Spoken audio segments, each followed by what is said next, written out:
اعوذ بالله من الشیطان الرجیم بسم الله الرحمن الرحیم. ناظرین السلام علیکم. زم تاسو قربانی یم توهان دا تنظیم چمکنی اړه ګورنمنت پرایمری سکول نمبر 1 او پرایمری سکول نمبر 2 چمکنی په مختلف مجموعو کې د بوټانو او جرابو او د بنینو د تقسیمولو پروګرام شو. په دې پروګرام کې د تنظیم چمکنی او د دارانو او د سکول استادانو شرکت وکړو او په دې مجموعو کې د شیرنی تقسیم کړل. موږ سره موجود دي تنظیم چمکنی صدر وقار احمد شاه جی. السلام علیکم سر. وعلیکم السلام سر.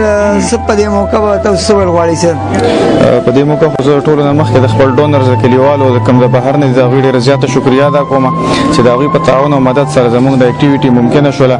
یقینا چې مونږ کلم د اکټیویټي د لپاره سره کمپاین سٹارټ کړی د کلی خلکو د کلی نه بهر چې زموږ کوم اوسیدون کې دي نو غوي ډېر په اخلاص سره مونږ سره کنټریبیوشن کړی دی مکمل او زموږ مکمل تعاون کړی دی.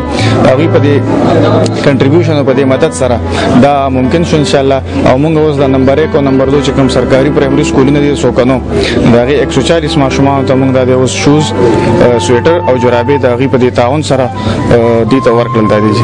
سر درته چې مستقبل کې نور هم د سیستم اکټیویټیز شته نشته؟ بالکل چې زموږ لا کمپاین جاری دي ان شاء الله د کلی خلکو کوم سره دغه تعاون جاری وساتلو. د موږ بچ کوم د جنکو سکولونه پاتې دي یا د نور ماشومان دي دا خو موږ مکمل کړی نه دي. دا ډېر لږ ماشومان له موږ په دې سکولونو کې ورکړل مستحق او ډیزروینګ ډېر زیات ماشومان شته دي. نو کله کلی خلکو موږ سره لږ تعاون نور کو نو موږ ان شاء الله د غنورو ماشومان ته دا اسو رسو. ډېر مهرباني سر شکریہ. موږ سره موجود دي د ګورنمنت پرایمری سکول نمبر 1 هډ ماستر شاهد صاحب. السلام علیکم جی. وعلیکم السلام ورحمۃ اللہ وبرکاتہ. سر د چمکنی تنظیم طرفه مستحق ماشومانو کې د سکول آی کې دا بنینونه بوټان او سویټر تقسیم شي.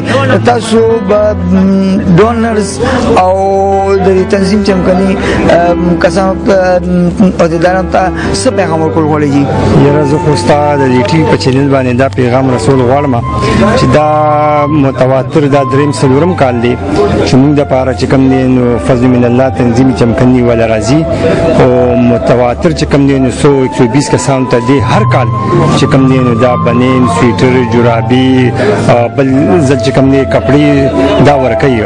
نو زه د کلی خلکو هم ډېر شکریا ادا کوم ځکه چې یو واحد دا شخصیت دی چې بده باندې د کلی دا خلک چې کوم دی دا ډېر زیات اعتبار کوي او زم د دې اعتبار بالکل صحیح دی ځکه چې دی بالکل په مستحق خلکو باندې او په صحیح خلکو باندې او بالکل دا دی مونږ ته راسي او هر کال دی راځي او دی خپل دا ډیوټي کوي او موږ دا کسان ډیټ اخلي او دا نستاسو مخکې دا نستاسو مخکې تقسیمېږي ورکوي. نو موږ سره د ګورنمنت پرایمری سکول نمبر 2 د کوم نمائندګي چې کوم استاد سید الله صاحب سره موجود دي. السلام علیکم جی. وعلیکم السلام. سردار ته استاد سکول کې د ټیم کې څونه سکول ماشومان مستفید شول او څونه ماشومان د سې چې هغه ته نورم ضرورت دی؟ بسم الله الرحمن الرحیم. موږ سره چې کوم فی الحال سټوډنټ دي چې هغه موږ نیم لیکلو تنظیم چمکنی ته موږ نمونه استولو هغه تقریبا 63 ماشومان چې کوم دغه ته موږ نیم استولو او باقي چې کوم موږ سره تقریبا 50-60 ماشومان نورم داسي چې هغه مستحق دي خو چونکه تنظیم چمکنی و چې موږ کار عمر لیمیټډ دی دغه د وجه نه موږ نمونه کم وروستو. ډیره مهرباني سر جی شکریہ. ډیره مهرباني مینوالو دا ارس او تاسو په تعاون سره او په همت سره دا ممکنه کیږي او ممکنه شو.